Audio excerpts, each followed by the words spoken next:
Hi, this is Tejeshwar Reddy, Director of Teja Academy, the leader in competitive exams in both Telugu states. అందరికీ ముందుగా 74వ భారతదేశ స్వాతంత్ర దినోత్సవ శుభాకాంక్షలు. భరత మాత నుదుట తిలకం దిద్దడానికి మూవెనల జెండా రెపరెపలాడడానికి దోహదపడిన ఎందరో స్వాతంత్ర సమర యోధులు, బార్డర్లో సైనికులు, రైతన్నకు, వారి కన్న తల్లిదండ్రులకు మా తేజ అకాడమీ తరపున శతకోటి పాదాభివందనాలు. పరాయి దేశాలకు సాంత్వన పలుకుతూ మన దేశాన్ని పోల్చుతూ ఉంటారు. అలాంటి వాళ్ళ కోసమే నా దేశం గురించి నేను ఈ సందర్భంగా ఒక్క నిమిషం చర్చించబోతున్నా. ఎవరికి పోల్చడానికి వీలు కానిది నా దేశం యొక్క ఘనత. శతాబ్దాల తరబడి బానిస సంఖ్యలకు విముక్తం చేయడానికి 4.5 కోట్ల మంది అసూలు బాస్తేనే మూవెన్నెల జెండా ఎగిరింది. 3.5 లక్షలకు పైగా ఉరి తీస్తేనే నా దేశానికి స్వాతంత్రం వచ్చింది. భరతమాత కళ్ళల్లో ఆనంద బాష్పాలు చూడడానికి కొన్ని వందల సంవత్సరాలు పట్టింది. భగత్ సింగ్, ఆజాద్, ఖుదీరామ్ బోస్, బిపిన్ చంద్రపాల్, లాలా లజపత్ రాయ్, ఒక ఉయ్యాలవాడ నరసింహారెడ్డి, ఇలా ఎందరో త్యాగదనులు అమరులైతేనే ఈరోజు మనం స్వాతంత్రాన్ని అనుభవిస్తూ ఉన్నాం. దాదాపు ప్రాచీన చరిత్రలు, సంస్కృతులు నేడు కాలగర్భంలో కలిసిపోయాయి. కానీ నా భారతదేశం మాత్రం ఎప్పుడు చరిత్రలో లిఖించబడుతూనే ఉంది. 900 సంవత్సరాల క్రితం వరకు అమెరికా తెలియదు. యేసుక్రీస్తు చెప్పేంత వరకు ఇజ్రాయెల్ ఉనికి తెలియదు. 5000 సంవత్సరాల క్రితంకు బౌద్ధుడు చెప్పే వరకు చైనీయ దేశం గురించి, సంస్కృతి గురించి తెలియదు. 1400 సంవత్సరాల క్రితం వరకు ఇస్లాం దేశాలే లేవు. కానీ నా భారతదేశంకి లెక్కించడానికి సంవత్సరాల కొలమానమే లేదు. ఎందుకంటే ఖగోళ శాస్త్రవేత్తలు రామాయణం జరిగింది 12 లక్షల సంవత్సరాల క్రితం అని చెప్పి ఆనవాళ్ళతో సహా రుజువు చేస్తున్నారు. అంటే నా భారతదేశ ఉనికి 12 లక్షల సంవత్సరాలకు పూర్వమే ఉంది అన్నమాట. అది నా భారతదేశ గొప్పతనం. శాంతి కబోధం నా దేశం తత్వం. ఒక్క ఆక్రమణ కూడా చేయని దేశం నా భారతదేశం. ప్రపంచంలోనే మేధావులను తయారు చేసిన మొట్టమొదటి యూనివర్సిటీ తక్షశిల యూనివర్సిటీ కూడా నా దేశం యొక్క గొప్పతనమే. యోగాను పరిచయం చేసింది నా భారతదేశం. చదరంగాన్ని పరిచయం చేసింది నా భారతదేశం. ప్రపంచ స్థాయి పోటీల్లో కబడ్డీ అనే ఆటలో ఇంతవరకు ఓటమే ఎరగని దేశం నా దేశం. ఖగోళ దర్శని కనుగొనక ముందే ఖగోళ శాస్త్రం గురించి చెప్పినది నా భారతదేశం. వైద్య శాస్త్రం గురించి తెలియనప్పుడే ఎన్నో శస్త్రచికిత్సలు చేసింది నా భారతదేశం. సుగంధ ద్రవ్యాలని మొదట ఉపయోగించినది నా భారతదేశం. అతిపెద్ద రైల్వే ప్లాట్ఫామ్ కలిగినది నా భారతదేశం. 10,000కు పైగా పోస్ట్ ఆఫీసులు కలిగినది నా భారతదేశం. చిన్న చిన్న వీధుల్లో సైతం బంగారు ఆభరణాలు, మణిమాణిక్యాలు, రత్నాలను సైతం పోసి అమ్మిన దేశం నా భారతదేశం. వజ్రాల గని నా భారతదేశం. ఒకటా రెండా ఇలా సున్నాను కనుగొన్నది నా భారతీయులే. రేఖాగణితాన్ని కనుగొన్నది నా భారతీయులే. క్షేత్రమితి, త్రికోణమితి ఏది కనుగొన్నా నా భారతీయునే. ఈరోజు నాసాలో చూసినా, ఏ దేశ సాంకేతిక పరిజ్ఞానంలో చూసినా నా భారతదేశ ఉనికి లేకపోకుండా లేదు. నా భారతీయుడు ఖచ్చితంగా హస్తం ఉండనే ఉంటుంది అందులో. అగ్రరాజ్యాలకు ఈరోజు సాంకేతిక పరిజ్ఞానంలో అత్యధిక సేవలు అందిస్తున్న గూగుల్, మైక్రోసాఫ్ట్ ఇలా ఎందరో మంది సిఇఓలను తయారు చేసింది నా భారతదేశం. అత్యధిక శాకాహారులు ప్రపంచంలో నివసిస్తున్నది నా భారతదేశంలోనే. 1000కి పైగా కులాలు, మతాలు ఉన్న అందరూ కూడా ఏకత్వంలో భిన్నత్వంలో ఏకత్వం అంటూ ఒకరికొకరు చేదోడు వాదోడుగా ఉండేది నా దేశంలోనే. హిందూ దేశంగా పరిగణించబడిని ఒక ముస్లింను రాష్ట్రపతి చేసింది నా భారతదేశం మాత్రమే. ఒక ముస్లింని చీఫ్ జస్టిస్ చేసింది నా దేశం మాత్రమే. ఒక క్రిస్టియన్ని, ఒక సిక్కు, జైని, పర్షీలా 1000కి పైగా కులాలని అత్యధిక స్థానంలో చూస్తోంది కూడా నా సనాతన వసుదైక కుటుంబం నా భారతదేశం. ప్రపంచ క్రికెట్ ఐసీసీని శాసించే స్థాయిలో నా భారతదేశ క్రికెట్ బోర్డు ఉంది. ఆ ఐసీసీకి ప్రాతినిధ్యం వహిస్తున్న చీఫ్ ఎగ్జిక్యూటివ్ ఒక భారతీయుడే. అలాగే ఈ కరోనా కాలంలో వరల్డ్ హెల్త్ ఆర్గనైజేషన్ కూడా చీఫ్ మెడికల్ ఆఫీసరు నా భారతీయురాలే సౌమ్య స్వామినాథన్ గారు. ఇలా ఎందరో మహానుభావులని ఈ ప్రపంచానికి పరిచయం చేసింది నా భారతదేశం. నా దేశంలో ఎన్ని కులాలు, ఎన్ని మతాలు ఉన్నా, ఉదయం లేచిన వెంటనే కొట్లాటలు, కులాలు, మతాల వేటలో ఉన్నా, ఒక్కసారిగా నా దేశం వైపు ఎవరైనా కన్నెర్రి చూశారంటే అందరూ ఏకమత్యమై, అందరూ అన్నదమ్ముళ్ళ, అక్క చెల్లెళ్ళ తరిమి కొట్టేయడమే నా భారతీయుల ఐక్యత. అదే నా వసుదైక కుటుంబం. అంతెందుకు, సియాచిన్ లాంటి ఎత్తైన ప్రాంతంలో కూడా పహారా కాస్తూ నా భారత మాతను రక్షించడానికి ఎందరో మంది భారతీయ సైనికులు బలిదానం చేశారు. సంవత్సరంలో కేవలం 40 రోజులు మాత్రమే సెలవు తీసుకొని భార్య పిల్లలతో పాటు గడిపి ఆ 40 రోజుల మధురానుభూతులనే 11 నెలల పాటు దేశానికి పహారా కాస్తూ కంటికి కునుకు లేకపోకుండా మనందరి కనుల రెప్పలకు పాటుగా మనందరూ సేద తీర్చడానికి తన దేహాన్ని అడ్డంగా పెట్టేవాడే నా భారతీయ సైనికుడు. ఉగ్రవాదులు దాడి చేస్తే, ప్రకృతి కన్నెర్ర చేస్తే, వరదలు తుఫానులు ఏ వచ్చినా కూడా మొదట గుర్తొచ్చేది, మొదట నేనున్నానని నిలిచి తన ప్రాణాన్ని పణంగా పెట్టేవాడే నా భారతదేశ సైనికుడు. రే అనగా పగలనగా మనందరూ అన్నం తినడానికి సాయం చేసేది ఒకవైపు రైతన్న, 50 డిగ్రీల మండుటెండలోను గడ్డ కట్టే చలిలో కూడా తన ప్రాణాలను సైతం అర్పించి మరీ దేశాన్ని కాపాడేవాడు నా సైనికన్న.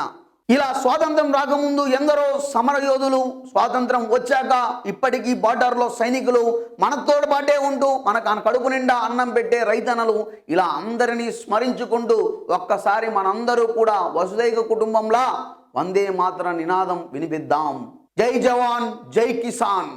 ఇలా మన దేశం లాగానే మన కుటుంబం కూడా, భరతమాత లాగానే మన తల్లి కూడా భరతమాత సంఖ్యలను విడిపించడానికి ఎందరో త్యాగాలు చేస్తూ వారి ప్రాణాలను సైతం లెక్కించగా పోరాడినారే. సేమ్ అదేవిధంగా మన తల్లిదండ్రులు కూడా మనం ఇంత పెద్ద కావడానికి ఎన్నో కష్టాలు నష్టాలు ఓర్చి ఈరోజు ఈ స్థాయికి తీసుకొచ్చారు. భారతదేశానికి సైనికుడు ఎంత ఇంపార్టెంటో మన కుటుంబానికి కూడా నీవు అంత ఇంపార్టెంట్.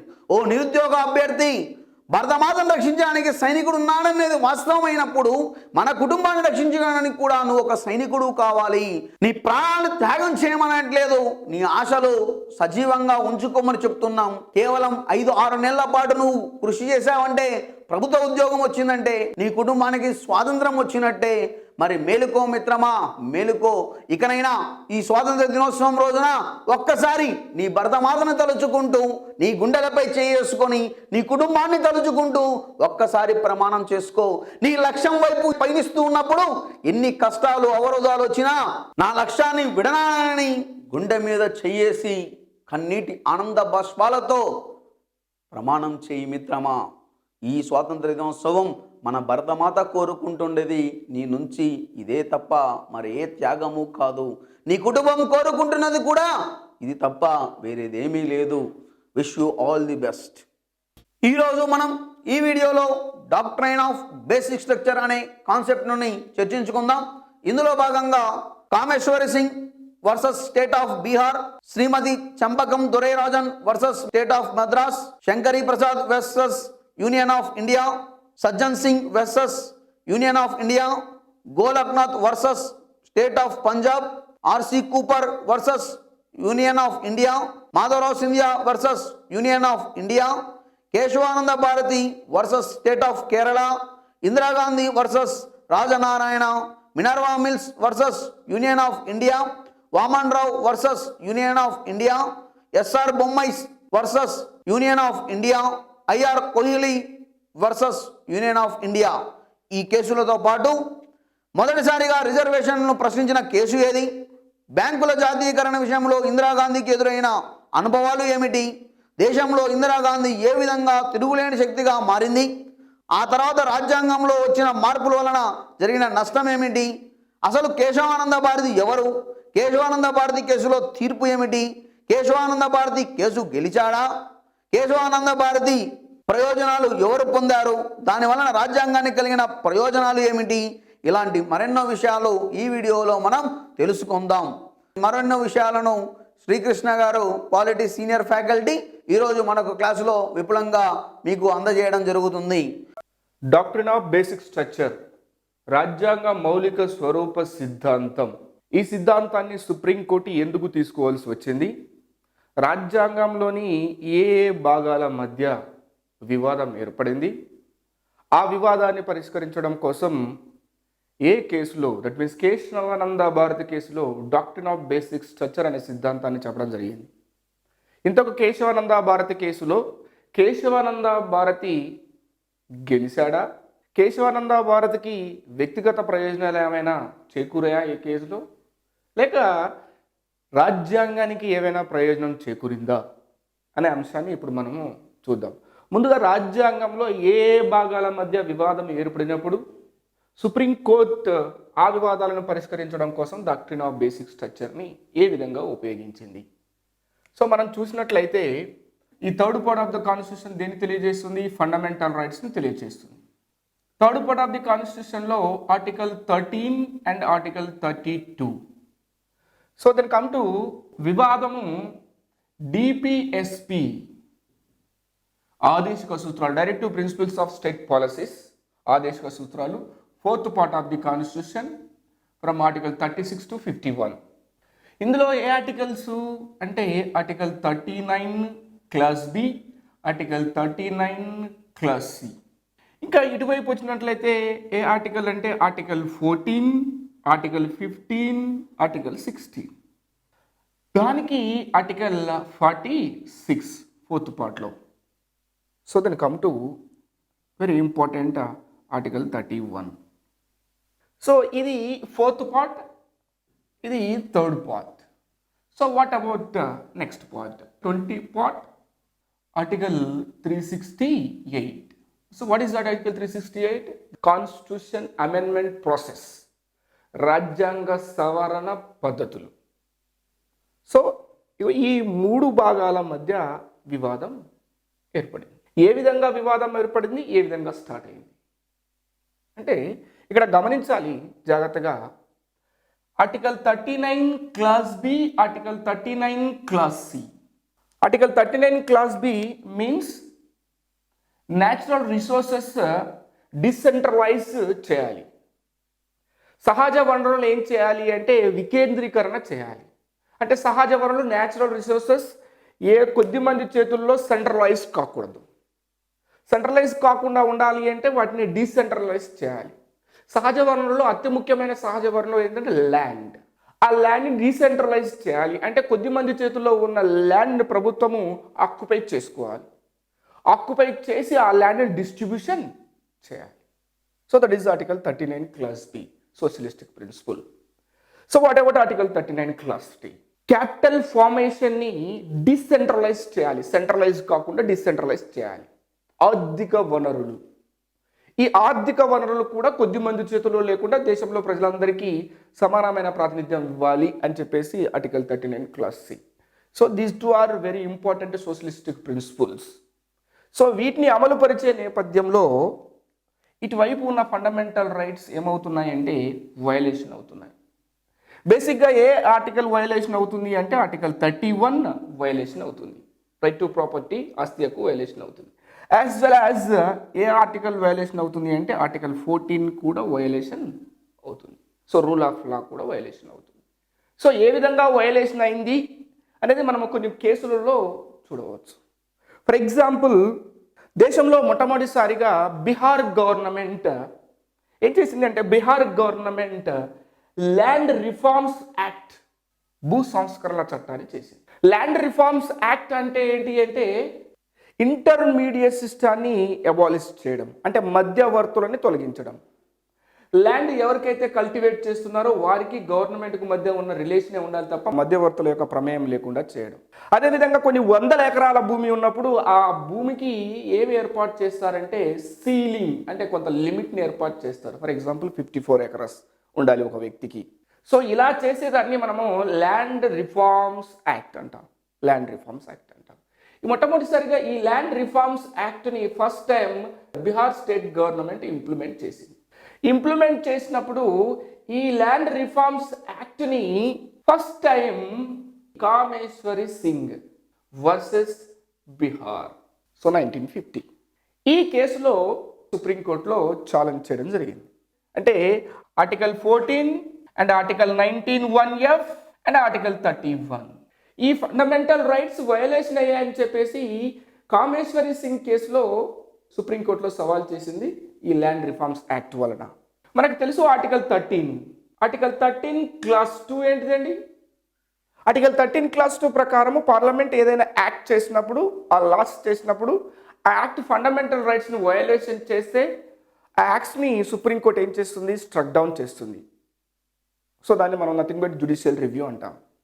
సో ఇక్కడ చూసినట్లయితే article 14, article 19(1)(f), article 31. Kameshwar Singh ఏమంటున్నాడు అంటే నా భూమిని స్వాధీనం చేసుకున్నారు, నా భూమిని స్వాధీనం చేసుకున్నప్పుడు కూడా నాతో పాటుగా ఉన్న వారి భూమిని కూడా స్వాధీనం చేసుకోవాలి. అలా కాకుండా కేవలం నా భూమిని స్వాధీనం చేసుకోవడం అంటే రూల్ ఆఫ్ లాకి వ్యతిరేకము. అంటే చట్టం ముందు అందరూ సమానులు అంటున్నారు, కానీ నా మీద వివక్షత చూపిస్తున్నారు.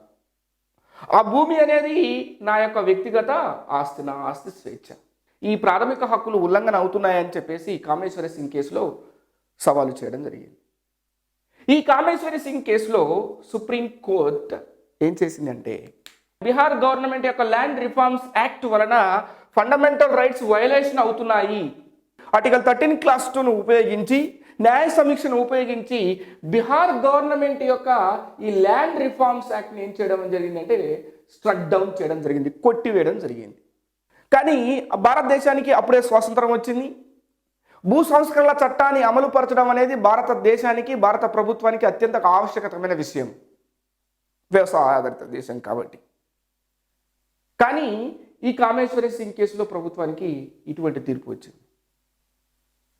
దీన్ని అధిగమించడం కోసము పార్లమెంట్, అప్పటి నెహ్రూ గవర్నమెంట్ 1వ రాజ్యాంగ సవరణ, ఫస్ట్ కాన్స్టిట్యూషన్ అమెండ్మెంట్ యాక్ట్ చేసింది 1951లో. ఈ కామేశ్వరి సింగ్ కేసు సమయంలోనే మద్రాసులో ఇంకొక ఇన్సిడెంట్ జరిగింది. ఆ ఇన్సిడెంటే చంపకం దొరై రాజన్ కేసు. చంపకం దొరై రాజన్ కేసుకి స్పెషాలిటీ ఏంటి అంటే ఫస్ట్ టైం రిజర్వేషన్ని క్వశ్చన్ చేసిన case. Champakam Dorai Rajan versus state of Madras. ఈ కేసు ఎందుకోసం సవాలు చేశారు అంటే Madras government 1927 communal act, Madras government ఈ యాక్ట్ ప్రకారం మద్రాస్లోని ఇంజనీరింగ్ అండ్ మెడికల్ కాలేజెస్లో రిజర్వేషన్ని కల్పించింది. రిజర్వేషన్ని ఏ విధంగా కల్పించింది? హరిజనులు అంటే ఎస్సీ, ఎస్టీ, ఎస్సీస్ and non Brahmins and outsider of the states అంటే స్టేట్ బయట ఉన్న వారికి ఈ విధంగా రిజర్వేషన్, కొన్ని సీట్లలో రిజర్వేషన్ కల్పించింది 1927 కమ్యూనల్ యాక్ట్ ప్రకారం మద్రాస్ గవర్నమెంట్. ఇలా చంపకం దొరై రాజన్ ఈమెకి ఈ యొక్క కాలేజీలో సీటుని నిరాకరించింది ఈ యాక్ట్ ప్రకారం మద్రాస్ గవర్నమెంట్. ఆర్టికల్ 14, మెయిన్గా article 15, again article 29 class 2, main this is the article violation 1927. అంటే ప్రభుత్వం ఏం చేయరాదు, వివక్షతలు చూపరాదు. ఎటువంటి వివక్షతలు చూపరాదు? 5 రకాల వివక్షతలు చూపరాదు. దాంట్లో ఒక వివక్షత, ఒక డిస్క్రిమినేషన్, క్యాస్ట్. ఈమె బ్రాహ్మిన్ అనే కారణం చేత, ఈమె క్యాస్ట్ అనే కారణం చేత ఈమెకి కాలేజ్లో సీటుని నిరాకరించారు. So what about article 29 class 2? Government educational ఇన్స్టిట్యూషన్స్లో డిస్క్రిమినేషన్స్ని చూపుతూ ఏ ఒక్కరి యొక్క ప్రవేశాన్ని నిరాకరించరాదు. అంటే గవర్నమెంట్ ఎడ్యుకేషనల్ ఇన్స్టిట్యూషన్స్లో అడ్మిషన్ ఇచ్చేటప్పుడు ఏం చూడొద్దు అంటే డిస్క్రిమినేషన్ చూడొద్దు. Caste, religion, race, gender, by birth అంటే వివక్షలు, కుల, మత, జాతి, లింగ, ప్రాంతమైన భేదాలను చూపుతూ గవర్నమెంట్ విద్యా సంస్థలలో ప్రవేశాన్ని నిరాకరించరాదు అని చెప్పేసి ఆర్టికల్ 29 class 2 చెప్తుంది. కానీ ఏమైనా క్యాస్ట్ బేస్డ్గా ఇక్కడ ఈ ఆర్టికల్ని చూపించారు, ఇక్కడ ఈ ఆర్టికల్. ఈమె వాదిస్తుంది చంపకం దొరై రాజన్. ఈ కేసులో సుప్రీంకోర్టు మద్రాస్ గవర్నమెంట్ని ప్రశ్నించింది. మద్రాస్ గవర్నమెంట్ మీరు ఏ రకంగా ఈమెకి ఈ కాలేజీలో సీట్ని ఎలా నిరాకరించారు? ఆమెకి యొక్క ప్రాథమిక హక్కులు ఉల్లంఘన అవుతున్నాయి కదా అన్నప్పుడు మద్రాస్ గవర్నమెంట్ ఆర్టికల్ 46ని ప్రస్తావించింది. So what is the article 46? Socially educationally backward క్లాసెస్కి state shall provide some provisions. అంటే సామాజికంగా, విద్యాపరంగా వెనకబడిన వర్గాల వారికి రాజ్యం కొన్ని ప్రత్యేకమైన వసతులు కల్పించవచ్చు. దట్ మీన్స్ రిజర్వేషన్లు ప్రకటించవచ్చు. ఇగో ఈ చట్టం ప్రకారము కొన్ని రిజర్వేషన్లు ప్రకటించాము అని చెప్పేసి చెప్పడం జరిగింది. మీరు సామాజికంగా, విద్యాపరంగా వెనకబడిన వర్గాల వారికి ఈ రిజర్వేషన్లు కేటాయించడం అనేది 1927 కమ్యూనల్ యాక్ట్ అనేది ప్రాథమిక హక్కులైన ఆర్టికల్ 14ని, మెయిన్గా ఆర్టికల్ 15ని అంటే క్యాస్ట్ని చూపిస్తూ డిస్క్రిమినేట్ చేయడము, ఆర్టికల్ 29 class 2ని వయలేషన్ చేయడమే.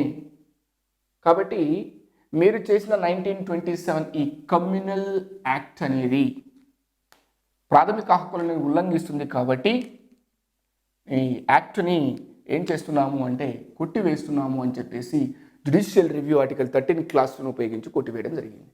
చారిత్రక నేపథ్యాన్ని చూసినట్లయితే ఈ దేశంలో చాలా మంది చాలా వర్గాల వారు సామాజికంగా విద్యాపరంగా వెనకబడి ఉన్నారు. మరి వారికి ఏం కల్పించాలి? కొన్ని ప్రత్యేకమైన అవకాశాలు కల్పించాలి. వారిని కూడా సమాజంలో ఉన్నత స్థాయికి తీసుకురావాలి అంటే రిజర్వేషన్లు కల్పించాలి. రిజర్వేషన్లు కల్పిస్తే చంపకం దొరరాజన్ కేసులు రిజర్వేషన్లు కల్పించడం అనేది ఇగో ఈ ఆర్టికల్కి వ్యతిరేకము అని చెప్పేసి చంపకం దొరరాజన్ కేసులు సుప్రీంకోర్టు కట్టేసింది మద్రాసు గవర్నమెంట్ యొక్క చట్టాన్ని. ఈ చంపకం దొరరాజన్ కేసును అధిగమించడం కోసం, అదేవిధంగా కామేశ్వరి సింగ్ కేసును అధిగమించడం కోసము 1వ రాజ్యాంగ సవరణ చేసింది Nehru government. First constitution amendment act 1951. Okay, మనకు తెలుసు 2 కేసుల యొక్క తీర్పులను అధిగమించడం కోసం నెహ్రూ ప్రభుత్వం చేసింది. సో ఇందులో ల్యాండ్ రిఫార్మ్స్ యాక్ట్, భూ సంస్కరణల చట్టాన్ని చేస్తూ ఆర్టికల్ 31 క్లాస్ ఏను యాడ్ చేసింది. ఆర్టికల్ 14, ఆర్టికల్ 19(1)(f) వయలేషన్ జరుగుతున్నాయి అని చెప్పేసి ఎవరు కూడా న్యాయస్థానాలలో, దట్ మీన్స్ కోర్ట్స్లో ఛాలెంజ్ చేయకూడదు. ఇన్ కేస్ ఇంకేదైనా ఆర్టికల్ వయలేషన్ జరుగుతున్నాయని కోర్టులో సవాలు చేస్తే ఎస్, దాన్ని అధిగమించడం కోసం కూడా ఆర్టికల్ 31 క్లాస్ బిని యాడ్ చేయడం జరిగింది. సో ఆర్టికల్ 31 క్లాస్ బి ప్రకారము 9th షెడ్యూల్ని యాడ్ చేసి ఈ 9th షెడ్యూల్లో చేర్చిన అంశం పైన ఏం చేయడానికి వీలు లేదు, జ్యుడిషియల్ రివ్యూ చేయడానికి, న్యాయ సమీక్ష చేయడానికి వీలు లేదు అని చెప్పేసి 31 క్లాస్ బిని యాడ్ చేయడం జరిగింది. 31A కన్నా 31B వైడర్ అండి. 31Aలో ఆర్టికల్ 14, 19(1)(f), 31A ఉంటే article 31 class below 9th schedule ఇవి కాకుండా ఇంకే ఏవి చేసినప్పటికీ కూడా వాటి వల్ల, అంటే ల్యాండ్ రిఫార్మ్స్ చేసేటప్పుడు వాటి వల్ల ఏదైనా ప్రాథమిక హక్కు ఉల్లంఘన అవుతున్నాయని చెప్పేసి ఆ వాటిని 9th షెడ్యూల్ ఇన్సర్ట్ చేసినట్లయితే వాటిపైన ఏం చేయకూడదు, జ్యుడిషియల్ రివ్యూ చేయకూడదు. ఓకే, అదేవిధంగా ఈ ఫస్ట్ కాన్స్టిట్యూషన్ అమెండ్మెంట్ యాక్ట్లో చంపకం దొరైరాజన్ కేసు వల్ల దాన్ని అధిగమించడం కోసం 1వ రాజ్యాంగ సవరణ ఫస్ట్ కాన్స్టిట్యూషన్ అమెండ్మెంట్ యాక్ట్లో ఆర్టికల్ 15 క్లాస్ 4ని యాడ్ చేశారు. So what is article 15 class 4? That means socially educational backward classes, reservation in educational institutions. So ఇలా 2 యొక్క కేసులని అధిగమించడం కోసం ఈ 1వ రాజ్యాంగ సవరణ చేయడం జరిగింది. మరి ఈ 1వ రాజ్యాంగ సవరణ ఫస్ట్ కాన్స్టిట్యూషన్ అమెండ్మెంట్ యాక్ట్ని సవాలు చేశారు. Shankari Prasad versus union of India 1951. Yes, challenge చేస్తూ this is the constitution amendment act, రాజ్యాంగ సవరణ. సో దీన్ని ఛాలెంజ్ చేసినప్పుడు ఈ శంకరీ ప్రసాద్ కేసులో ఆర్గ్యుమెంట్స్ ఏమున్నాయి అంటే, what is article 13? 13 is article nothing but law, definition of లా, చట్టం యొక్క నిర్వచనం. మరి చట్టం అంటే ఏంటి అనేది ఆర్టికల్ 13 క్లాస్ 3లో ఉంది. చట్టం అంటే ఏంటి? వాట్ ఈస్ ద చట్టం అంటే? That means or state legislation చేసే చట్టాలు, ప్రెసిడెంట్ అండ్ గవర్నర్ ఇష్యూ చేసే orders, or executive body issue చేసే government orders, bylaws etcetera. So ఇవన్నీ దేని కిందకి వస్తాయి? Definition of law, parliament state government చేసే law, ordinary law, president and governor issue చేసే ordinance, executive orders, government orders and bylaws. So these are all called as a law. So whatever this one, this is a constitution amendment act. So లా యొక్క, ordinary లా యొక్క procedure వేరు, constitution amendment act యొక్క procedure వేరు. Constitution amendment act అనేది కూడా దేని కిందికి వస్తుంది అంటే లా కిందికి వస్తుంది అని చెప్పేసి శంకరీ ప్రసాద్ కేసులో ఆర్గ్యుమెంట్. ఈ శంకరీ ప్రసాద్ కేసులో justice Patanjali Shastri law is different and constitution amendment act is different. That means article 13 is different, article 368 is different. Article 368 ప్రకారం కాన్స్టిట్యూషన్ అమెండ్మెంట్ జరుగుతుంది, దీని ప్రొసీజర్ వేరు. ఆర్టికల్ 13 ప్రకారం చట్టము, దీని యొక్క ప్రొసీజర్ వేరు. కాన్స్టిట్యూషన్ అమెండ్మెంట్ ని ఆర్టికల్ 13 కిందికి తీసుకొచ్చి, డెఫినేషన్ ఆఫ్ లా కిందికి తీసుకొచ్చి ఏం చేయలేము అంటే జ్యుడిషియల్ రివ్యూ చేయలేము. చట్టం వేరు, రాజ్యాంగ సవరణ వేరు అని జ్యుడిషియల్ రివ్యూ చేయలేము. కాబట్టి 1వ రాజ్యాంగ సవరణ అనేది సమంజసమే, ఫస్ట్ కాన్స్టిట్యూషన్ అమెండ్మెంట్ యాక్ట్ అనేది ఎస్ సమంజసమే అని చెప్పేసి శంకరీ ప్రసాద్ కేసులో చెప్పడం జరిగింది. అందుకే శంకరీ ప్రసాద్ కేసు జ్యుడిషియల్ రివ్యూ కేసుగా వివరిస్తారు. 4th కాన్స్టిట్యూషన్ అమెండ్మెంట్ యాక్ట్ జరిగింది. ఈ 4th కాన్స్టిట్యూషన్ అమెండ్మెంట్ యాక్ట్ ని బెలా బెనర్జీ కేసులో సవాలు చేశారు. అగైన్ ఈ బేలా బెనర్జీ కేసులో కూడా తీర్పు ఏమొచ్చింది అంటే article 13 is different, article 368 different. Law వేరు, కాన్స్టిట్యూషన్ అమెండ్మెంట్ యాక్ట్ వేరు. ఆ తర్వాత 17th కాన్స్టిట్యూషన్ అమెండ్మెంట్ యాక్ట్ చేశారు 1964లో. ఇదే 1964లో ఒక ఇన్సిడెంట్ జరిగింది. మన భారతదేశ మొట్టమొదటి ప్రధాని జవహర్లాల్ నెహ్రూ మరణించడం జరిగింది. ఆ తర్వాత లాల్ బహదూర్ శాస్త్రి గారు ప్రధానమంత్రి కావడం జరిగింది. So that is the political issue. మనం తర్వాత దాని గురించి మాట్లాడదాం. ఈ 1964లో వచ్చిన ఈ యొక్క 17th కాన్స్టిట్యూషన్ అమెండ్మెంట్ యాక్ట్ ని 17th constitution amendment act. So what is the 17th constitution amendment act? Rajasthan and Punjab ఈ రాష్ట్రాలలో ఏ చట్టాన్ని అమలు పరిచారు అంటే ల్యాండ్ రిఫార్మ్స్ యాక్ట్ని అమలు పరిచారు. అమలు పరుస్తూ ఈ 17th కాన్స్టిట్యూషన్ అమెండ్మెంట్ యాక్ట్ ప్రకారం రాజస్థాన్, పంజాబ్లో ల్యాండ్ రిఫార్మ్స్ యాక్ట్ని ఏ షెడ్యూల్లో చేర్చడం జరిగింది అంటే 9th షెడ్యూల్లో చేర్చడం జరిగింది. ఆ 17th కాన్స్టిట్యూషన్ అమెండ్మెంట్ యాక్ట్ని సజ్జన్ సింగ్ కేసులో సవాల్ చేశారు. అదేవిధంగా గోలక్నాథ్ కేసులో సవాల్ చేశారు. ఇది ఫస్ట్ కాన్స్టిట్యూషన్ అమెండ్మెంట్ యాక్ట్ను ఓవర్కమ్ చేయడం కోసం Shankari Prasad case, Bela Banerjee case, 4th constitution 17th constitution amendment యాక్ట్ని ఏ రకంగా సవాలు చేశారు అనేది చూద్దాం. So according to 17th constitution amendment act 1964 దీని ప్రకారము రాజస్థాన్ అండ్ పంజాబ్లో ల్యాండ్ రిఫార్మ్స్ యాక్ట్ని ఇంప్లిమెంట్ చేశారు. ఈ ఇంప్లిమెంట్ చేసేటప్పుడు ఈ 17th కాన్స్టిట్యూషన్ అమెండ్మెంట్ యాక్ట్ని సజ్జన్ సింగ్ ఛాలెంజ్ చేశారు 1965. ఈ సజ్జన్ సింగ్ కేసులో సవాలు చేసినప్పుడు ఈ సజ్జన్ సింగ్ కేసులో 17th కాన్స్టిట్యూషన్ అమెండ్మెంట్ యాక్ట్ అనేది సమంజసమే అని తీర్పు చెప్పడం జరిగింది. Article 13, article 368 these two are different అని చెప్పేసి మళ్ళీ చెప్పడం జరిగింది.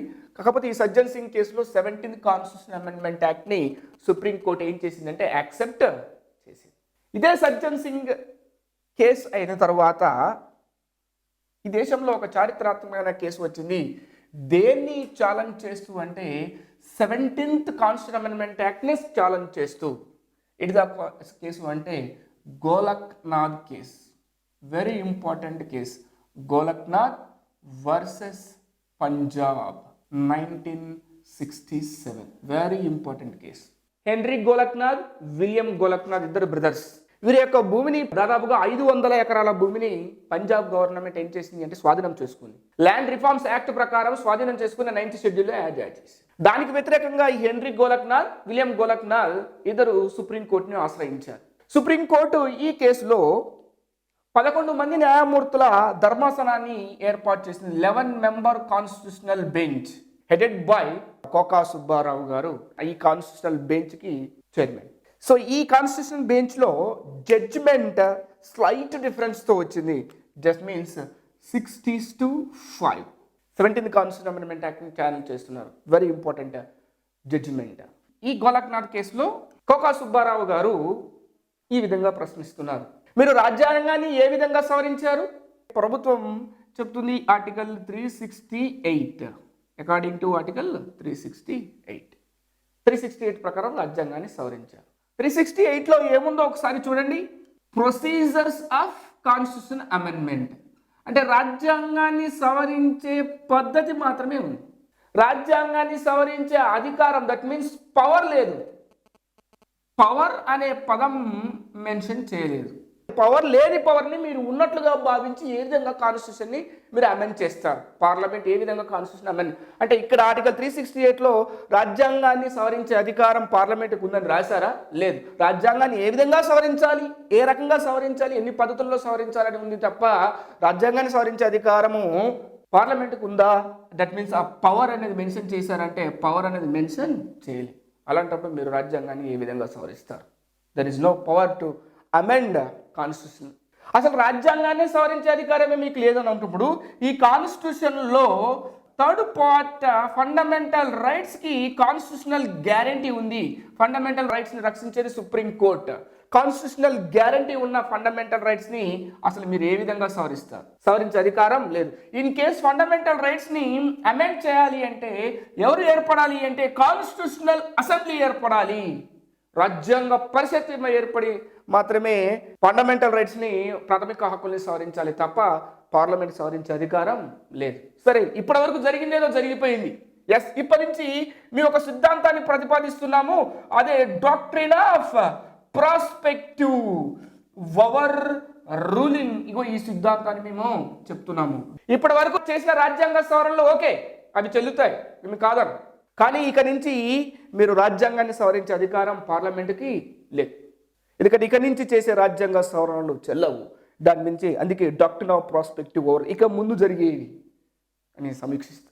ఎందుకు రాజ్యాంగ సవరణలు చెల్లవు అంటే, ఈ రాజ్యాంగ సవరణని మీరు ఏం చేయడానికి వీలు లేదంటారు, న్యాయ సమీక్ష చేయడానికి వీలు లేదంటున్నారు. మీరు ఏమో మాట్లాడుతున్నారు, article 13 is different, article 368 is different మాట్లాడుతున్నారు. నో, ఆర్టికల్ 13, ఆర్టికల్ 368 రెండు ఒకటి. అంటే రాజ్యాంగ సవరణని కూడా ఏం చేయవచ్చు, మీరు రాజ్యాంగ సవరణ చేస్తే ఏం చేయవచ్చు, దాన్ని తీసుకొచ్చి ఆర్టికల్ 13 కింద ఏం చేయవచ్చు, జ్యుడిషియల్ రివ్యూ చేయవచ్చు. Article 13, article 369 is not identical, they are same. That means article 360 అనేది దేని కిందకు వస్తుంది, ఆర్టికల్ 13 కిందకి, చట్టం నిర్వచనం కింద, డెఫినేషన్ ఆఫ్ లా కిందకి వస్తుంది article 368. Law, act both are not different, both are same. రాజ్యాంగ సవరణలన్నీ కూడా మేము ఏం చేస్తాం, ఆర్టికల్ 13 క్లాస్ 2 కింద న్యాయ సమీక్ష కింద రాజ్యాంగాన్ని గురి చేస్తాము అని ఈ యొక్క తీర్పు వెలువరించిన వ్యక్తి కె సుబ్బారావు. ఈ తీర్పు ఇందిరాగాంధీకి ఒక షాకును గురి చేసింది. తీర్పు Golaknath versus Punjab case, headed by K Subbarao గారు. ఓకే, నెక్స్ట్ ఈ యొక్క తీర్పును అధిగమించడం కోసం ఇందిరాగాంధీ 24, 25, 26, 27, 28, 29 ఈ రాజ్యాంగ సవరణను ఒకటే సంవత్సరంలో చేసింది, 1971లో. దానికి ముందు 1969లో, 1970లో ఈ తీర్పును అధిగమించలేక ఇందిరాగాంధీ ఆర్డర్స్ని ఇష్యూ చేసింది. 1969లో ఇందిరాగాంధీ బ్యాంకింగ్ రెగ్యులేషన్ని చేసింది. ఈ బ్యాంకింగ్ రెగ్యులేషన్ని ఆర్డర్ ఇష్యూ చేసినప్పుడు ఈ బ్యాంకింగ్ రెగ్యులేషన్ని ఆర్సి కూపర్ ఛాలెంజ్ చేశాడు. ఛాలెంజ్ చేస్తే ఈ కేసులో 10:1తో సుప్రీంకోర్టు జడ్జిమెంట్ ఇచ్చింది. డిసెంట్ జడ్జ్, దట్ మీన్స్ ఈ 10 మెంబర్స్ ఇందిరాగాంధీకి వ్యతిరేకంగా తీర్పిచ్చారు. దట్ మీన్స్ ఈ బ్యాంకింగ్ రెగ్యులేషన్ యాక్ట్ రెగ్యులేషన్ అనేది చెల్లదు. 10:1లో ఇందిరాగాంధీకి అనుకూలంగా తీర్పిచ్చిన ఈ వ్యక్తి వెరీ ఇంపార్టెంట్ పర్సన్. అతనే ఎవరు అంటే ఏఎన్ రే. మనకు చాలా ఉపయోగం. ఆ తర్వాత మళ్ళీ 1970లో Indira Gandhi privy purse. What is the privy purse? ఈ దేశంలో స్వతంత్రం వచ్చిన చాలా మంది సంస్థానాధీశులు ఉన్నారు. వారి అందరినీ సంస్థానాలను స్వాధీనం చేసుకున్నప్పుడు వారికి సంవత్సరానికి దాదాపు లక్షల రూపాయల్లో రాజభరణాలు ఇచ్చారు. ఆ లక్షల రూపాయల్లో రాజభరణాలు ఇవ్వడం అనేది సమంజసం కాదని ఆ ప్రివీ పర్స్ని రద్దు చేసింది. ఏ ఆర్టికల్ అంటే ఆర్టికల్ 291, ఆర్టికల్ 362. అంటే ఈ సంస్థానాధీశులకు ఇచ్చే ఈ రాజభరణాలు, ఈ జీతాలు ఏంటివంటే ట్యాక్స్ ఫ్రీ, ట్యాక్స్ కట్టాల్సిన అవసరం లేదు. వీరి యొక్క జీతభత్యాలు ఏవేమో అంటే charged on expenditure on consolidate fund of India, కేంద్ర సంఘటిత నిధి నుండి ఏవేమో చార్జ్డ్ ఆన్ ఎక్స్పెండిచర్. అంటే రాష్ట్రపతి యొక్క జీతం ఏ విధంగా అయితే కేంద్ర సంఘటిత నిధి నుండి చార్జ్డ్ ఆన్ చేస్తారో అదే విధంగా ఈ యొక్క సంస్థానాధీశుల యొక్క జీతభత్యాలను కూడా ఏం చేస్తారు అంటే చార్జ్డ్ ఆన్ ఎక్స్పెండిచర్ చేస్తారు, కన్సాలిడేట్ ఫండ్ ఆఫ్ ఇండియా. ఈ రెండింటిని రద్దు చేసింది ఎవరు అంటే ఇందిరాగాంధీ. దీన్ని కూడా సవాలు చేశారు అప్పటి సంస్థానాధీశుడు మాధవరావు సింధియా. ఈ కేసులో కూడా సుప్రీంకోర్టు ఏం చేసింది అంటే దీన్ని కూడా రద్దు చేసిన తర్వాత ఇందిరాగాంధీ 1971లో ఎలక్షన్లోకి వెళ్ళింది. అఖండమైన మెజారిటీ వచ్చింది. ఆ సమయంలోనే రష్యా సహకారంతో ఈస్ట్ పాకిస్తాన్ పైన యుద్ధాన్ని ప్రకటించింది. పాకిస్తాన్ని రెండుగా విడగొట్టింది. ఈస్ట్ పాకిస్తాన్ని బంగ్లాదేశ్ చేసింది. ఆ సమయంలో ఇందిరాగాంధీకి దేశంలో, ప్రపంచంలో ఆమె యొక్క పేరు మారుమోగిపోయింది. ఈ దేశంలో అత్యంత బలమైన నాయకురాలుగా ఎదిగింది.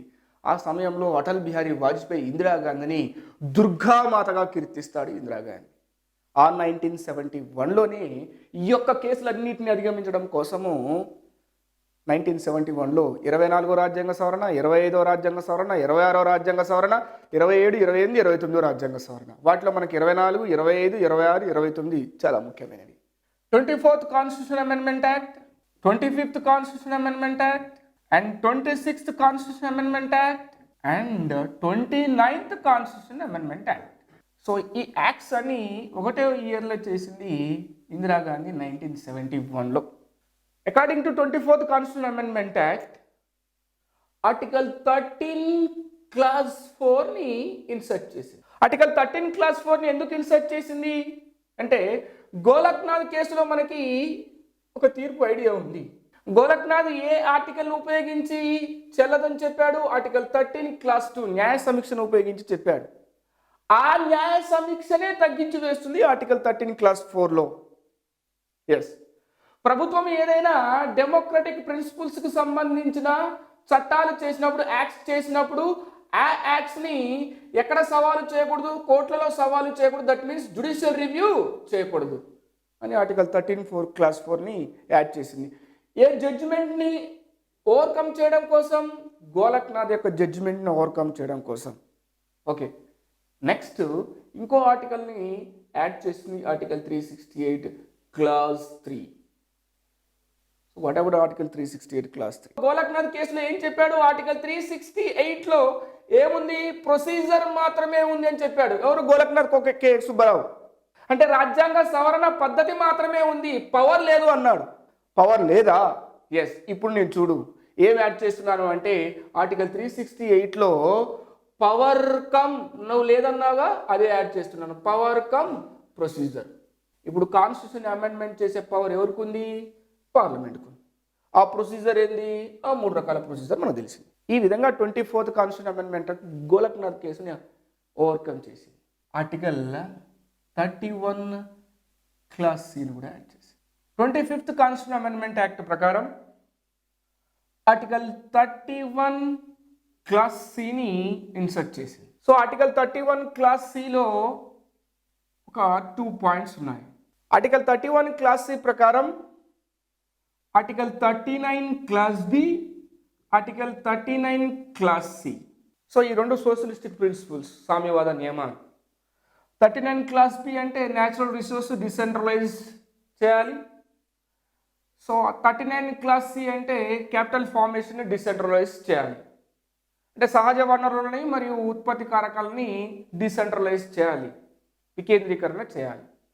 ఈ సామ్యవాద నియమాలు ఈ ఆర్టికల్స్ని ఇంప్లిమెంట్ చేసేటప్పుడు ఫండమెంటల్ రైట్స్ వయలేషన్ జరిగితే ఎవరు కూడా న్యాయస్థానాలను ఆశ్రయించడానికి వీలు లేదు. దట్ మీన్స్ జ్యుడిషియల్ రివ్యూ చేయరాదు. ఓకే, మంచిదే. Article 39 Clause B, article 39 Clause C socialistic principles, సామ్యవాద నియమాలు. సామ్యవాద నియమాలను అమలు పరిచేటప్పుడు కొంతమంది ప్రాథమిక హక్కులు ఫండమెంటల్ రైట్స్ వయలేషన్ అయితే సామాజిక ప్రయోజనాల దృష్ట్యా, సామాజిక ప్రయోజనాల దృష్ట్యా సామ్యవాద నియమాలను అమలు పరుస్తున్నప్పుడు కొంతమంది యొక్క ప్రాథమిక హక్కులు ఉల్లంఘన జరుగుతున్నప్పుడు వాటిని న్యాయస్థానంలో సవాలు చేయడం సమంజసమే. కానీ సెకండ్ పాయింట్ చూడండి, ఏ సోషలిస్టిక్ ప్రిన్సిపల్స్ ఇంప్లిమెంట్ చేయడం కోసం అయితే నేను యాక్ట్స్ చేస్తానో ఈ యాక్ట్స్ని నేను ఇంప్లిమెంట్ చేయకపోతే అవి నీ ఫండమెంటల్ రైట్స్ వయలేషన్ చేసినప్పటికీ ఆ యాక్ట్ని నేను ఇంప్లిమెంట్ చేయకపోతే వాటిని ఎవరు కూడా జ్యుడిషియల్ రివ్యూ చేయొద్దు. అంటే దట్ మీన్స్ ఎవరు కూడా దాన్ని ఛాలెంజ్ చేయకూడదు. ఈ సెకండ్ పాయింట్ చూడండి ఎంత కాంట్రవర్సీగా ఉందో. సోషలిస్ట్ సామ్యవాద నియమాల కోసం ప్రాథమిక హక్కుల ఉల్లంఘన జరుగుతున్న చట్టాలు చేస్తున్నాము, న్యాయ సమీక్ష చేయొద్దు అంటున్నాం సామాజిక ప్రయోజనాల కోసం. ఓకే, ఆ సామాజిక ప్రయోజనాల కోసం చేసిన ఆ చట్టాలు ప్రాథమిక హక్కుల ఉల్లంఘన చేసినప్పటికీ కూడా ఆ చట్టాలు అమలు పరచకపోతే వాటిని అమలు పరచాలని చెప్పేసి మనం ఎవరిని అడగొద్దట. అలాంటప్పుడు చట్టాలు చేయడం లేదు. So this is the point, controversial point. 26th constitution amendment act. ఈ 26th కాన్స్టిట్యూషన్ అమెండ్మెంట్ యాక్ట్లో ఏముంది అంటే ప్రివీ పర్స్, మనకు తెలుసు ప్రివీ పర్స్ రాజభరణాలు. ప్రివీ పర్స్ అంటే కొంతమంది సంస్థానాధీశులకి నెలకి కొన్ని లక్షల రూపాయల వేతనాన్ని ఇచ్చేది. ఆ వేతనాలు ఆర్టికల్ 291 ప్రకారం ట్యాక్స్ ఫ్రీ అంటారు. ఆర్టికల్ 362 ప్రకారం కన్సాలిడేటెడ్ ఫండ్ ఆఫ్ ఇండియా నుంచి ఏం చేస్తారు, చార్జ్ డౌన్ చేస్తారు. ఎంత ఎందుకు మీకు లక్షల రూపాయల జీతాలు ఇవ్వడం దేనికి అని చెప్పేసి 26th కాన్స్టిట్యూషన్ అమెండ్మెంట్ యాక్ట్లో ఈ ప్రివీ పర్సన్ కూడా ఏం చేసింది, రద్దు చేసి. 29th కాన్స్టిట్యూషన్ అమెండ్మెంట్ యాక్ట్ ఇది ఇంపార్టెంట్. ఈ 29th కాన్స్టిట్యూషన్ అమెండ్మెంట్ యాక్ట్ ప్రకారం కేరళ గవర్నమెంట్ ఏం చేసింది, Kerala government land reforms act ని ఇంప్లిమెంట్ చేసింది.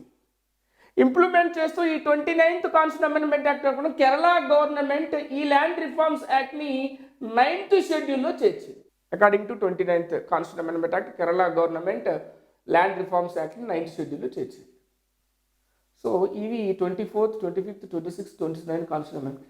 ఈ కాన్స్టిట్యూషన్ అమెండ్మెంట్స్ యాక్ట్స్ అన్నింటినీ ఒకటే కేసులో సవాలు చేశారు. ఆ కేసే వెరీ ఫేమస్ కేసు. ఆ కేసే కేశవ నందా భారతి. ఈ కేసులో ఛాలెంజ్ చేశారు. Very important case Kesavananda Bharati case. మరి ఎవరి కేశవానంద భారతి? కేరళలోని ఎడ్మీర్ మఠ్ యజమాని ఒక సన్యాసి.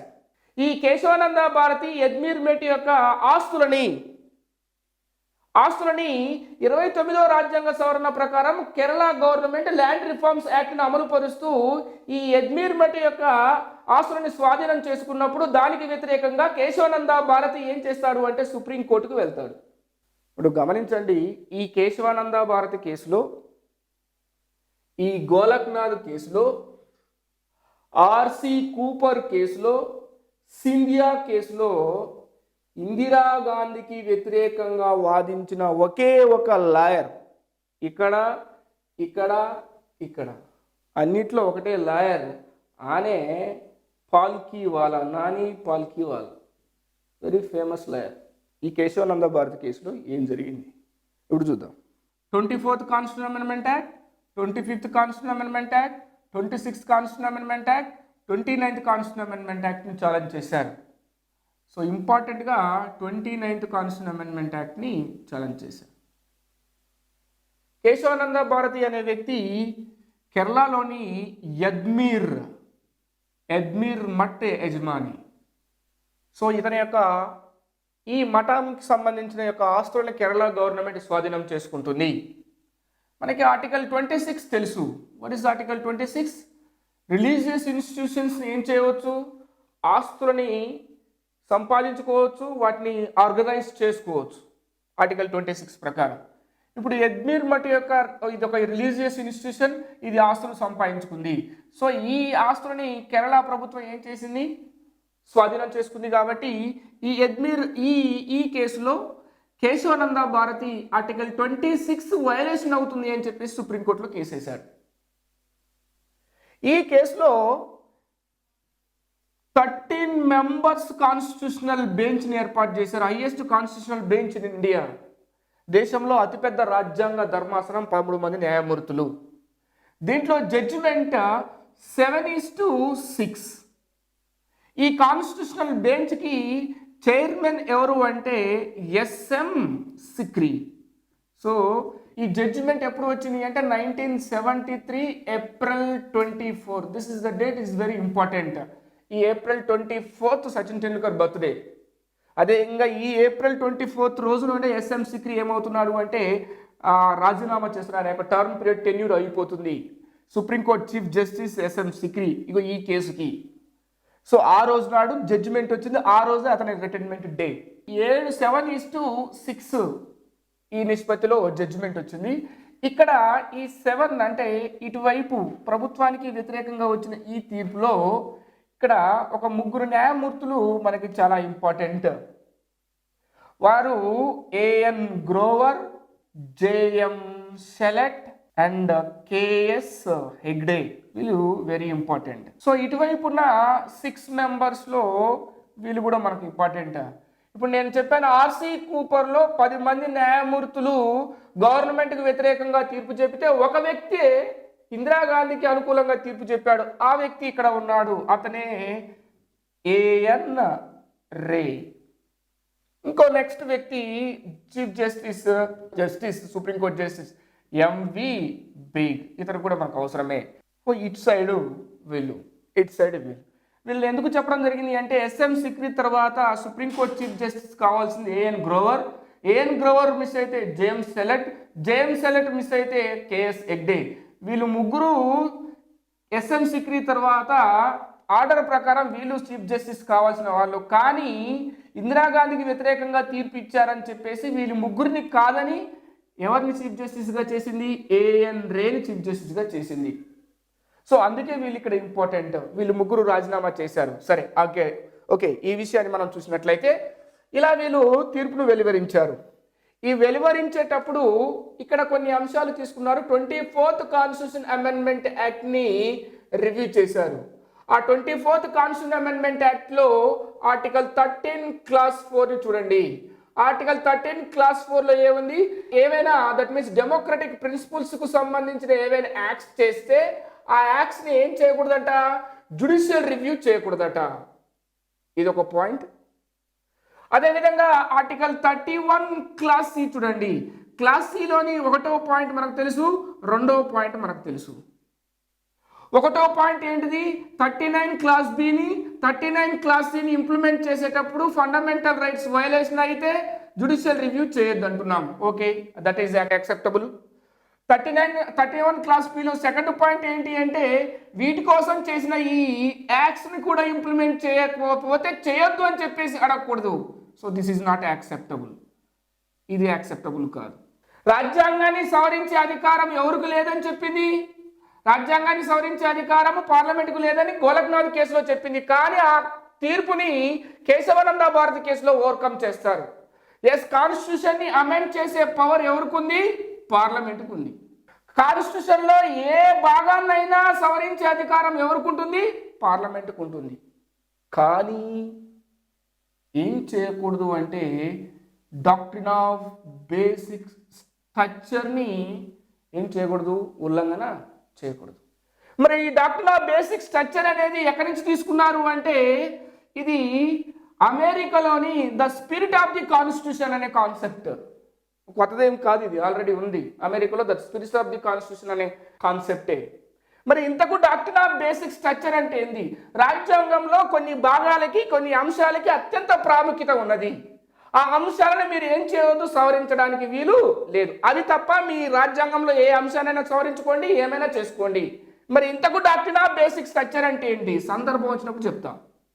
ఇంతకు రాజ్యాంగంలోని ఏ భాగాలకి అత్యంత ప్రాధాన్యత ఉంది? అది సందర్భం వచ్చినప్పుడు చెప్తాం.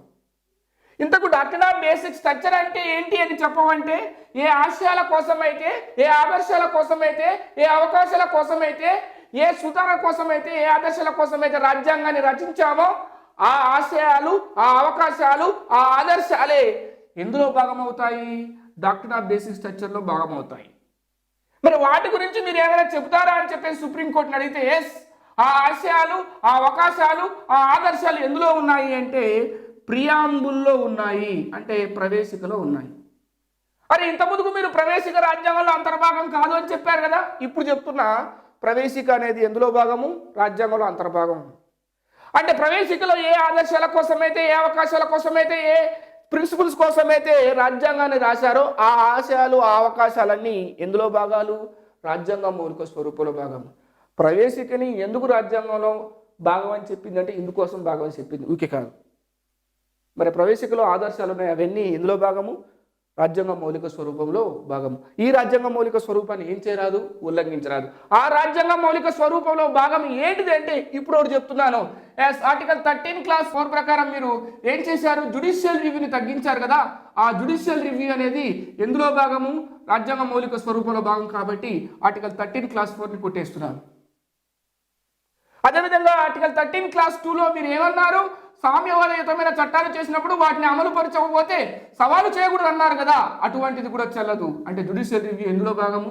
డాక్ట్రిన్ ఆఫ్ బేసిక్ స్ట్రక్చర్లో భాగం అని చెప్పేసి ఆర్టికల్ 24లోని 13 క్లాస్ 4, 31 క్లాస్ సిలోని 2వ అంశం రాజ్యాంగ మౌలిక స్వరూపం అంటే ఏంటో నిర్వచించడం కోసం ప్రియాంబుల్ని రాజ్యాంగంలో భాగంగా తీసుకోవడం జరిగింది.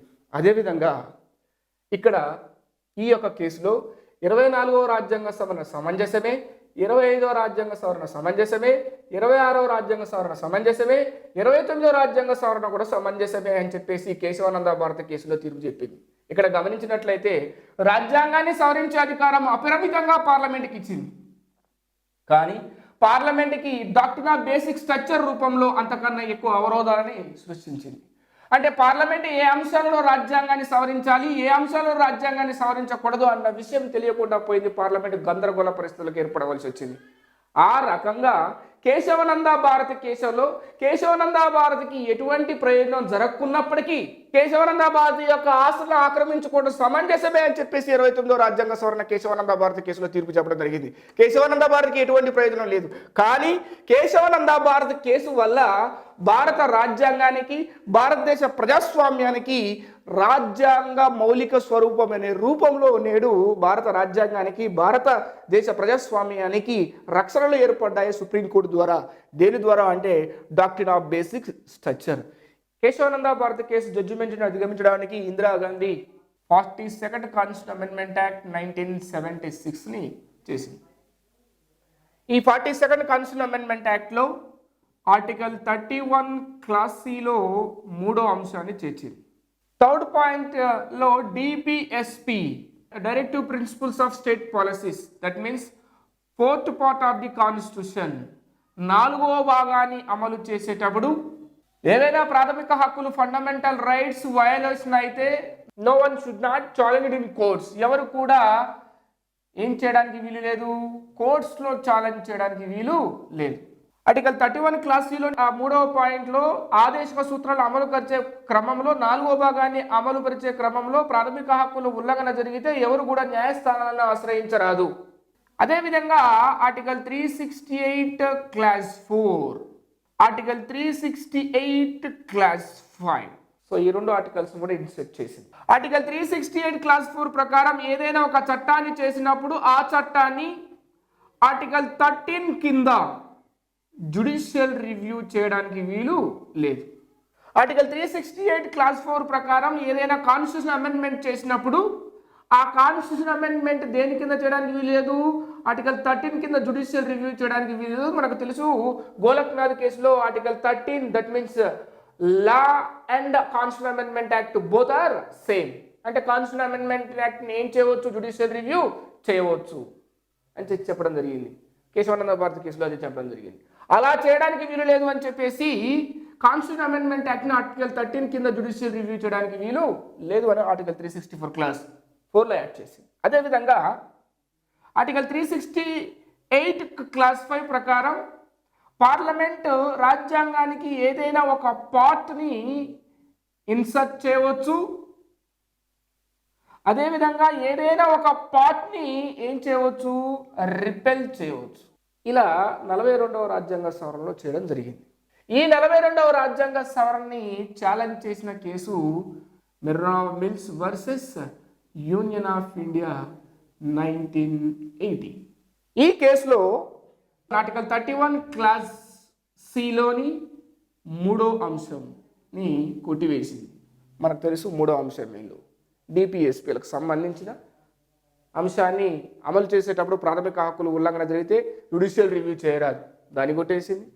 Again article 368 class 4, article 368 class 5ని కొట్టివేసింది. ఎందుకు అంటే జ్యుడిషియల్ రివ్యూ అనేది ఎందులో భాగము, డిబిఎస్లో భాగం, డాక్ట్రిన్ ఆఫ్ బేసిక్ స్ట్రక్చర్లో భాగం. మళ్ళొకసారి రాజ్యాంగ మౌలిక స్వరూప సిద్ధాంతాన్ని చెప్పిన కేసు ఏది అంటే మెనర్వా మిల్స్ కేసు. మళ్ళొకసారి జ్యుడిషియల్ రివ్యూ అనేది డాక్ట్రిన్ ఆఫ్ బేసిక్ స్ట్రక్చర్లో భాగం అని చెప్పిన case మెనర్వా mills case.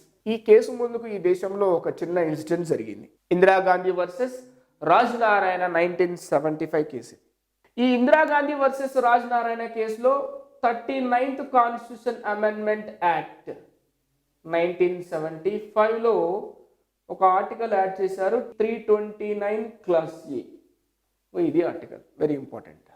According to this article, ఈ ఆర్టికల్ ప్రకారం 329 క్లాస్ ఏ ప్రకారం prime minister, Lok Sabha speaker, Lok Sabha deputy speaker యొక్క ఈ డిజిగ్నేషన్స్ని ఏం చేయకూడదంట, కోర్ట్స్లో సవాల్ చేయకూడదు, ఛాలెంజ్ చేయకూడదు. కోర్టులో ఈ డిజిగ్నేషన్ ఏం చేయకూడదు, వ్యాఖ్యానించకూడదు. ఈ 39th constitution amendment act 329 article ఏలో చెప్పడం జరిగింది. సో దీన్ని ఇందిరాగాంధీ వర్సెస్ రాజనారాయణ కేసులో సుప్రీంకోర్టు వీటిని కొట్టివేసింది, struck down. Indira Gandhi versus Rajanarayana ఈ కేసు రాయ్బరేలీ నియోజకవర్గంలో ఇందిరాగాంధీ అక్రమంగా ఎంపీగా ఎన్నికైంది అని చెప్పేసి అలహాబాద్ కోర్టు ఏం చేస్తుంది అంటే ఆమె యొక్క ఎంపీకి ఎన్నికని చెల్లదని తీర్పు ఇస్తుంది. దానికి సంబంధించి ఇందిరాగాంధీ తరపున ఎవరు వాదించారు, ఆపోజిట్ రాజనారాయణ తరపున ఎవరు వాదించారు, ఏ ఇందిరాగాంధీని డిస్క్వాలిఫై చేశారు, ఏ చట్టంలోని ఏ సెక్షన్ ప్రకారం డిస్క్వాలిఫై చేశారు అనేది మనము ఈ యొక్క కేసును పూర్తి స్థాయిలో జాతీయ అత్యవసర పరిస్థితిలో చర్చించుకుందాం. ఆ తర్వాత మినర్వా మిల్స్ కేసు తర్వాత next case Vaman Rao case. Vaman Rao versus union of India 1981. Judicial review గురించి చెప్పండి. వాట్ అబౌట్ 9th షెడ్యూల్లో ఉన్న అంశాలపైన ఏం చేయడానికి వీలు లేదు, జ్యుడిషియల్ రివ్యూ చేయడానికి వీలు లేదు. కానీ ఈ వామన్ రావు కేసులో 9th షెడ్యూల్లో ఏదైనా అంశాలు చేర్చినట్లయితే ఆ అంశాలపైన కూడా ఏం చేయవచ్చు, జ్యుడిషియల్ రివ్యూ చేయవచ్చు అని చెప్పేసి చెప్పడం జరిగింది.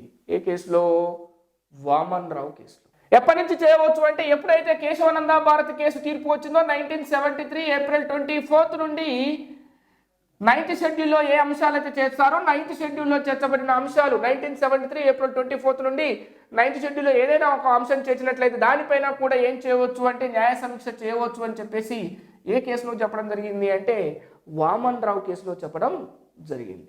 ఆ తర్వాత very famous case SR Bommai versus union of India 1994. ఈ కేసులో సుప్రీంకోర్టు కేంద్ర ప్రభుత్వము రాష్ట్ర ప్రభుత్వాలని డిజాల్వ్ చేసి స్టేట్ గవర్నమెంట్స్ డిజాల్వ్ చేసి ఆర్టికల్ 356 ప్రకారము ప్రెసిడెన్షియల్ రూల్ని ఇంపోజ్ చేయడానికి వీలు లేదు. ఇష్ట రాజ్యాంగం ఎందుకు ఇంపోజ్ చేయడానికి వీలు లేదు అంటే సమాఖ్య ఫెడరేషన్ అనేది ఎందులో భాగము, డాక్ట్రిన్ ఆఫ్ బేసిక్ స్ట్రక్చర్లో భాగం. అంటే ఏ సందర్భంలో రాష్ట్రపతి ప్రెసిడెన్షియల్ రూల్ని ఇంపోజ్ చేయాలి, ఏ సందర్భంలో ప్రెసిడెన్షియల్ రూల్ని ఇంపోజ్ చేయకూడదు అనే విషయాన్ని ఎస్ఆర్ బొమ్మాయి కేసులో సుప్రీంకోర్టు గైడ్ లైన్స్ ఇవ్వడం జరిగింది. నెక్స్ట్ దీనికి కంక్లూజన్ వామన్ రావు కేసులో ఏదైతే తీర్పిచ్చారో I R Coelho versus Tamil Nadu. So I R Coelho versus Tamil Nadu 2007. మనకు తెలుసు 9th షెడ్యూల్కి ఏమున్నాయి, ఇమ్యూనిటీస్ ఉన్నాయి. 9th షెడ్యూల్లో ఉన్న అంశాలపైన ఏం చేయకూడదు, జ్యుడిషియల్ రివ్యూ చేయకూడదు. ఇదే విధంగా ఈ ఐఆర్ కోహెలో కేసులో 9th షెడ్యూల్ పైన కూడా ఏం చేయవచ్చు, జ్యుడిషియల్ రివ్యూ చేయవచ్చు. ఎప్పటి నుంచి చేయవచ్చు అంటే ఎప్పుడైతే కేశవానంద భారతి కేసు జడ్జిమెంట్ వచ్చిందో 1973 ఏప్రిల్ 24 నుండి ఏం చేయవచ్చు, 9th షెడ్యూల్ పైన కూడా జ్యుడిషియల్ రివ్యూ చేయవచ్చు అని చెప్పేసి ఐఆర్ కోహెలో కేసులో వామన్ రావు కేసులో ఏదైతే తీర్పు ఇచ్చారో అదే తీర్పుని ఇవ్వడం జరిగింది. ఇదంతా దేన్ని ఉపయోగించి చెప్పారు అంటే డాక్ట్రిన్ ఆఫ్ బేసిక్ స్ట్రక్చర్. దీన్ని ఎక్కడి నుంచి తీసుకున్నారు అంటే American concept the spirit of the constitution, basic spirit of the constitution. USA federal court the basic spirit of constitution గురించి చాలాసార్లు మాట్లాడింది. ఆ బేసిక్ స్పిరిట్ ఆఫ్ కాన్స్టిట్యూషన్ నుంచే మనం దేన్ని తీసుకున్నాము, డాక్ట్రిన్ ఆఫ్ బేసిక్ స్ట్రక్చర్. ఈ విధంగా సుప్రీంకోర్టులో కేశవానంద భారతి కేసులో కేశవానంద భారతి గెలవకున్నా, వ్యక్తిగత ప్రయోజనాలు రాకున్నా కానీ కేశవానంద భారతి కేసు వల్ల డాక్ట్రిన్ ఆఫ్ బేసిక్ స్ట్రక్చర్ రాజ్యాంగ మౌలిక స్వరూప సిద్ధాంతాన్ని సుప్రీంకోర్టు ప్రకటించడం వలన ఈరోజు ఈ దేశంలో వ్యవస్థలు కాపాడబడుతున్నాయి, అదేవిధంగా ప్రజాస్వామ్యం కాపాడబడుతుంది, అదేవిధంగా రాజ్యాంగంలో చాలా సూత్రాలు కూడా రక్షించబడుతున్నాయి. దేని ద్వారా అంటే డాక్ట్రిన్ ఆఫ్ బేసిక్ స్ట్రక్చర్ ద్వారా కాపాడబడుతున్నాయి అని చెప్పేసి రాజ్యాంగ విశ్లేషకులు భావిస్తున్నారు. ఇది రాజ్యాంగ మౌలిక స్వరూపం గురించి పూర్తి స్థాయిలో సమాచారం. Okay, thank you very much.